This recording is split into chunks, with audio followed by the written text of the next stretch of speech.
slightly different setup. You can hardly see the little sticky note back there now. There. It's been a second. School is not cool, and the bigger thing is that college history is a college class, which I'm not even taking for the college credit. I'm taking it because I really like history, because that's the kind of person I am. I forgot what I was going to say after that, so I'm just going to continue on to the video. So, Hamza's been a figure that I've looked up to for a while now. He's a pretty cool dude, and he hasn't made out for himself. I'm not going to pretend like he's Jesus or anything. He certainly has a lot of hot takes, some of which are pretty bad. One that I'll probably get to is the whole nofap thing and how he endorses nofap. But one of the worst things that he did was make community posts after he fired everyone and went through that whole "I fulfilled my purpose" thingy.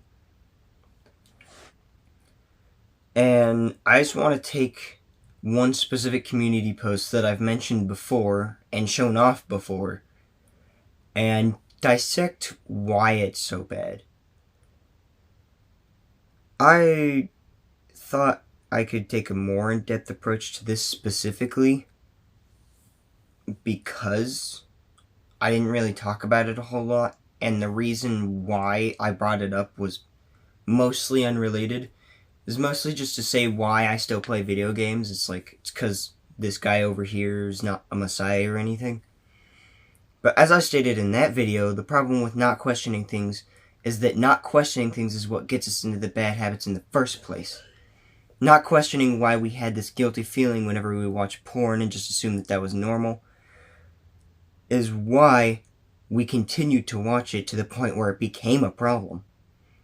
I can understand what Hamza's getting at with the post, but he either says it terribly or he just has a bad opinion on this one, I guess.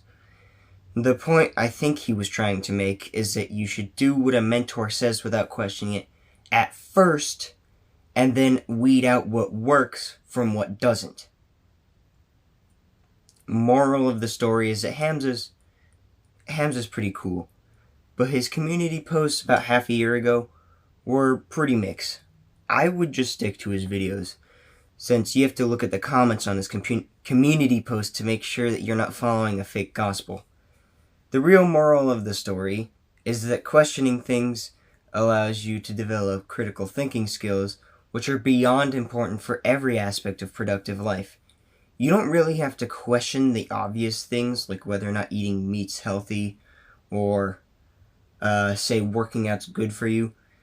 You don't have to question those things, because that's obvious. You know that working out's one of the best things you can do, and you know that eating meat is one of the healthiest things that you can consume. But anything that has real evidence pointing the other way could at least be taken into consideration. So I wouldn't question everything, but I would question pretty much everything that's not definitive. Because I am personally one that follows this. I question quite a few things until... Well, I don't question them if I can see that they work. If someone tells me to do a certain exercise, and the exercise hits the exact muscles that they said it was going to, and I can notice growth after a little while, like after a couple months or so, then I'll just keep it in the routine. I'll keep it in the split. It's as simple as that. But with things like, what's even an example for this? Diet is a good example, because you don't notice a lot of the effects that you're looking for in diet. You don't particularly notice right away. The effects aren't immediate. Except for brain fog and stuff. That's the only case I can think of where it's immediate in any way. Because with diet, in order to cut or bulk or whatever based on diet changes, they have to be really big changes if you're going to notice them in any sooner than a couple weeks or a month. They have to be really big changes. I have taken it upon myself to go through the whole, I can go through minor amounts of soy if it means that I can skyrocket my calories. Eating a package of Pop-Tarts is a decent example of this. It's like 400 calories for just one package. And soy is at the bottom of the ingredients list, which means that there's not a whole lot of it in there. I just do this because it makes it easier to bulk. If you're cutting, I would imagine that the best solution is to just eat only healthy food and then only cut out the junk food, and you'll probably be good regardless.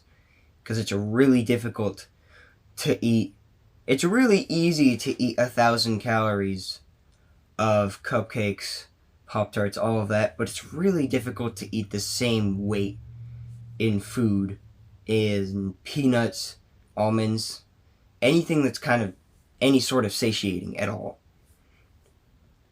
So this is basically me getting on here and saying, questioning things is, it's a decent thing you can do. Don't do it with everything, because you're going to drain your brain power, but do it quite a lot. Do it with things that you don't have immediate evidence towards being truthful. If it's for an exercise or something you can go test right there and then go and test it.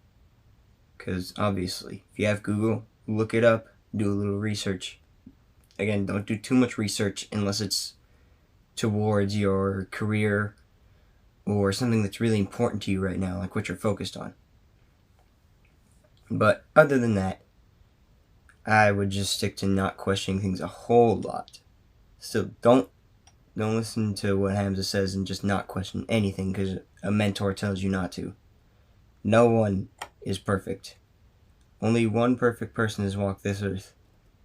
And, he's kind of been not on this earth for the past 2,000 years. So, just saying.